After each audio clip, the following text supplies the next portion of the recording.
Greetings, explorer of the internet.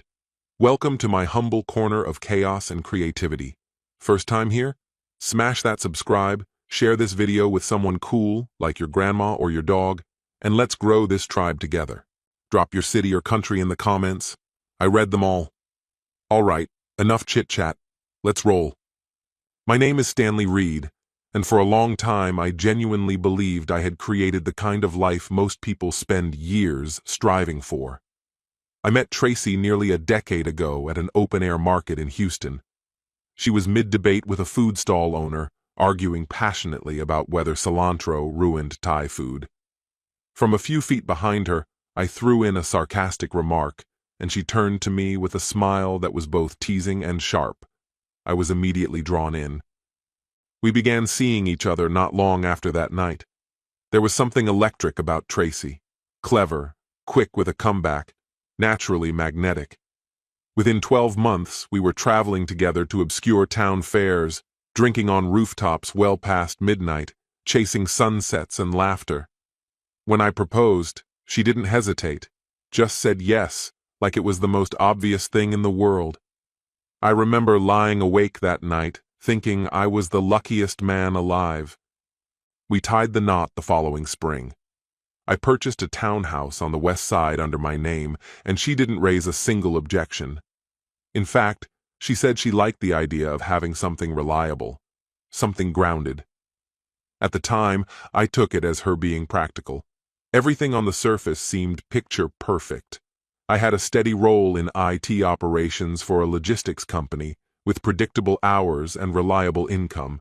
Tracy landed a brand strategy role at a mid-level agency, a job that let her wear fitted blazers, sip flat whites, and casually toss around corporate buzzwords like conversion rate and brand alignment. She used to joke with our friends that I was born to man a grill.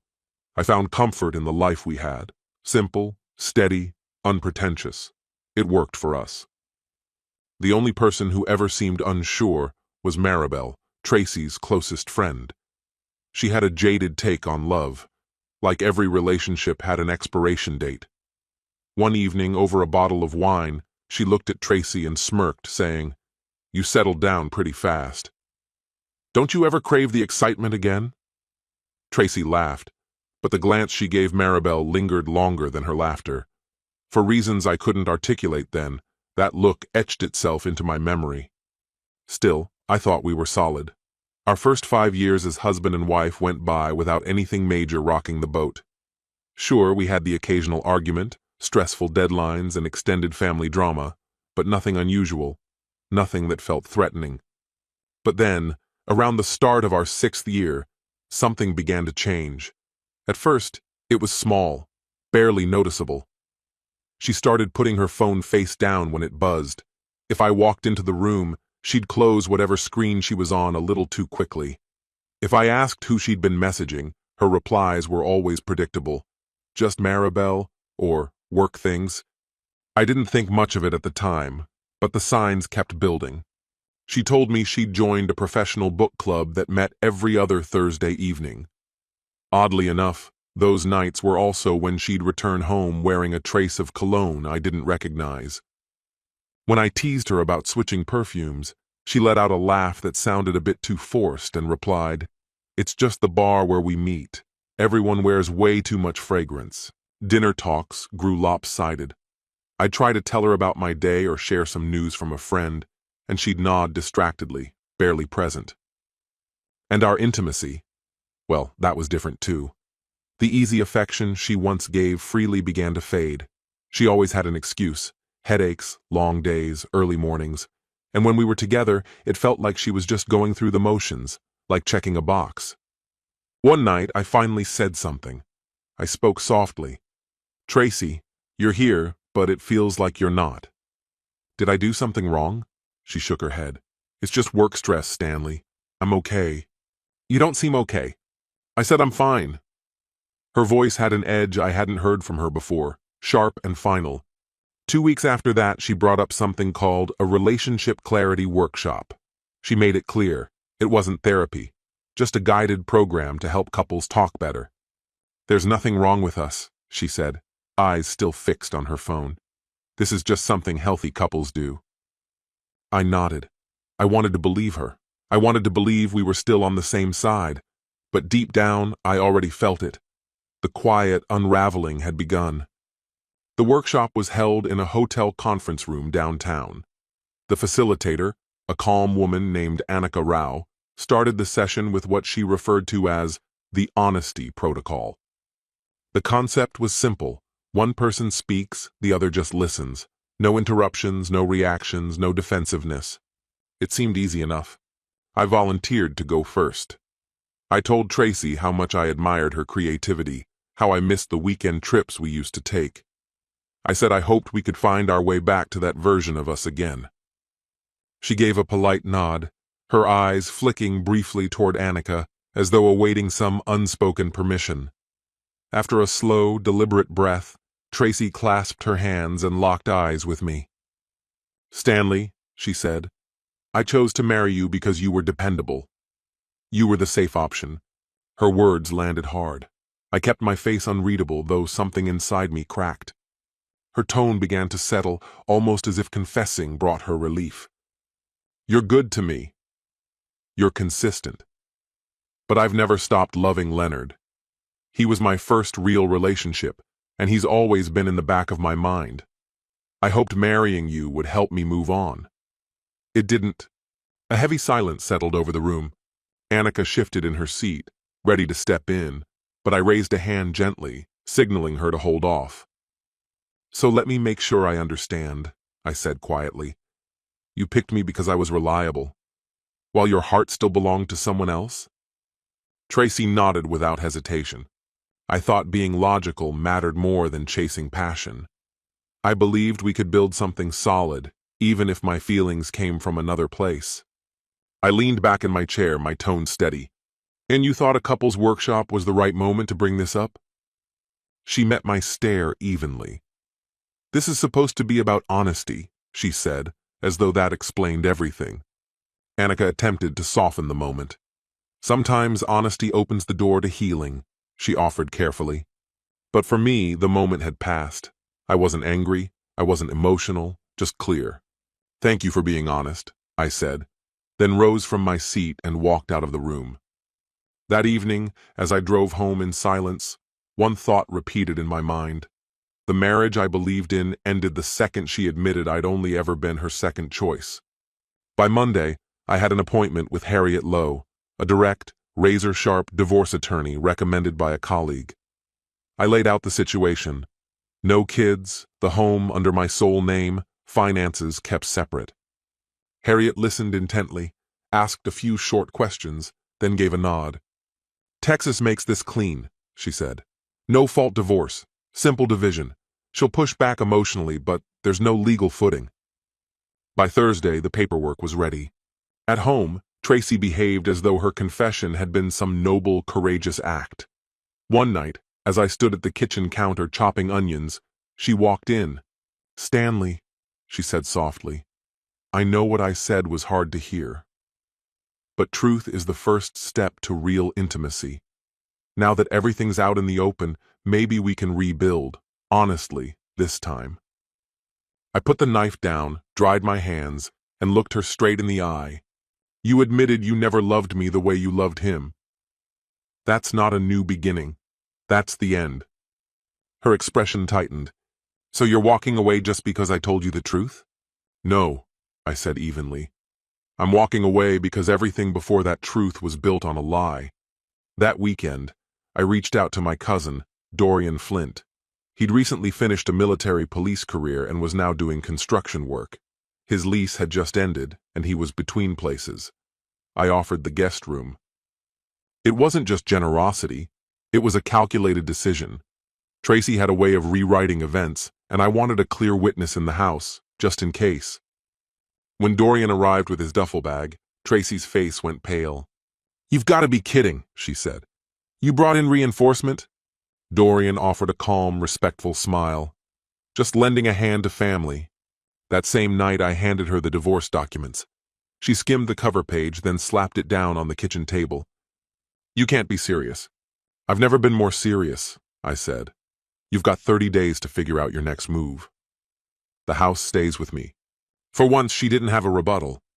2 weeks later, she casually mentioned she'd be heading out for a weekend with Maribel. She said it while packing a small bag, eyes deliberately avoiding mine. "Where exactly are you going?" I asked. "Waco. Just a little spa getaway. We need a break." Her voice was flat, almost rehearsed. Later that evening, Dorian caught my attention in the kitchen. "You want me to check into it?" he asked quietly. I thought for a second, then nodded. Discreetly. No confrontations. That Friday, Tracy backed out of the driveway in her car. Dorian waited a few moments, then followed, staying several cars behind. But instead of heading north to Waco, she steered west, straight toward a lakeside resort about an hour from the city. She hadn't gone to meet up with Maribel that day. Her destination had been Leonard Voss. Dorian had sent me a batch of photos. Tracy stepping out of her car, hair freshly styled, rolling a suitcase behind her, wearing a smile I hadn't seen on her in years. Leonard was already there waiting, impeccably dressed and tall, approaching her like he was reclaiming something precious. They embraced right there in the parking lot, like no one else existed, and walked into the building together without hesitation. By the following morning, I had confirmation of everything. Dorian's last message was blunt. She stayed overnight, left the hotel with him this morning. Later that day, I did some digging myself. Leonard wasn't married, but he was engaged, to a woman named Sylvia Crane. I found her profile easily. The wedding invites had already gone out. She'd even posted pictures. I didn't contact her directly. Instead, I assembled a packet, photos with clear timestamps, detailed notes, and a single line typed neatly at the top. "You deserve the truth." 2 days later, Sylvia broke off the engagement. Leonard never saw it coming. He called Tracy in a panic. I could hear the commotion through the ceiling as she shouted into the phone upstairs. "What do you mean it's over?" she screamed. "You said you still cared. You told me she wasn't what you wanted." There was a long pause. Then I heard her voice crack. "Don't you dare make this my fault. You're the one who turned up at that resort." When the call ended, she wandered down to the living room in a daze, her face pale and expression hollow. "Leonard says it's over," she muttered. "Sylvia's gone. He says he can't afford to take any more chances." I looked at her steadily. "Then I guess you've got no one left." After Leonard cut her off, Tracy's unraveling happened fast. She'd pace around the house late at night, snapping over trivial things, banging cupboard doors just to make noise. Her chats with Maribel became infrequent and then stopped altogether. Even her closest friend didn't want to get caught in the wreckage. Things weren't better at her job either. Within weeks, she'd been pulled off 2 major client accounts and reassigned to what her manager described, very politely, as administrative support. Her paycheck took a hit. One evening, she sat opposite me at the dining table. The divorce papers were laid out between us like evidence in a deposition. "Stanley," she said softly, "we don't have to rush. Maybe we just take some time apart, see how things settle." I kept my voice level. "There's nothing to pause. You admitted it yourself. You never actually chose me. That doesn't just disappear." Her eyes welled up, but her tone sharpened. "So you're really throwing everything away because of one mistake?" I leaned in slightly. This wasn't a slip-up. This was 5 years of pretending. She pushed the paperwork aside angrily. "Fine. But the least you could do is help with rent once I move out. I can't cover a new place on what I'm earning." I shook my head. That's no longer my concern. The silence that followed was heavy, deafening even. She'd been hoping I'd argue, maybe try to negotiate. I gave her none of it. 2 nights later, she tried again. Dorian was half watching a basketball game on the couch when she caught me alone in the hallway. "Stanley, please," she said, urgency tightening her voice. "We can fix this. You're the one who keeps me balanced. If we could just start fresh." I interrupted before she could finish. "Tracy, you only value stability until something more exciting comes along. I won't be your safety net while you chase memories." She went still, her expression hardening. Without another word, she spun around, grabbed her keys, and slammed the door behind her. 3 months later, our divorce was finalized. The townhouse was mine again. It was quiet, peaceful even, but not empty. I poured myself into my work, mentoring junior analysts at the firm. On weekends, I started organizing informal basketball games at the community center. Life found a steady rhythm again, one that no longer revolved around Tracy's shifting moods or half-hearted commitments. By then, she had moved into a modest apartment across town. Word reached me through mutual contacts. Leonard had cut all ties, and things at her job had only deteriorated. None of it surprised me.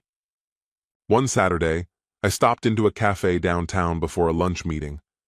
I was stirring sugar into my coffee when I heard someone call my name. Stanley. I turned around. Tracy stood a few feet away, her hair pulled back, shadows under her eyes, her whole demeanor weighed down. She didn't look older exactly, just worn, the kind of wear that comes when your choices finally catch up.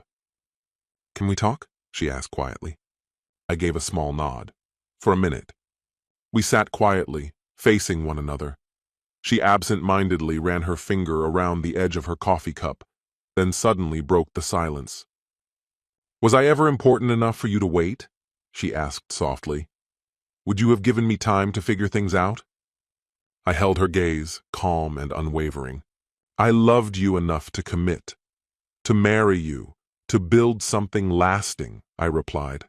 "But love isn't about standing still while the other person weighs their options. It's about making a choice and being chosen from the beginning, every day, without hesitation." Her eyes dropped to the table, and her posture collapsed slightly, like the air had gone out of her. "I thought stability would be enough," she whispered. "I believed I'd grow into it." "And you admitted that you didn't," I said, my tone even. "You craved safety, but only until something more thrilling came along. That's not love, Tracy. That's a transaction." Her eyes welled up, but I stood before she could speak. "I hope you take care of yourself," I said quietly.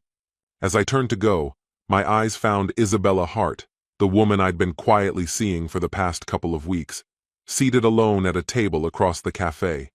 She caught my eye, smiled brightly, and rose to greet me with a warmth that felt effortless. In that instant, I felt something I had never felt in all my years with Tracy, a calm certainty that I was exactly where I belonged. For the first time since that evening at the night market, I wasn't anyone's backup plan. I was finally someone's first choice, and from this point forward, that was the only kind of love I'd be willing to embrace.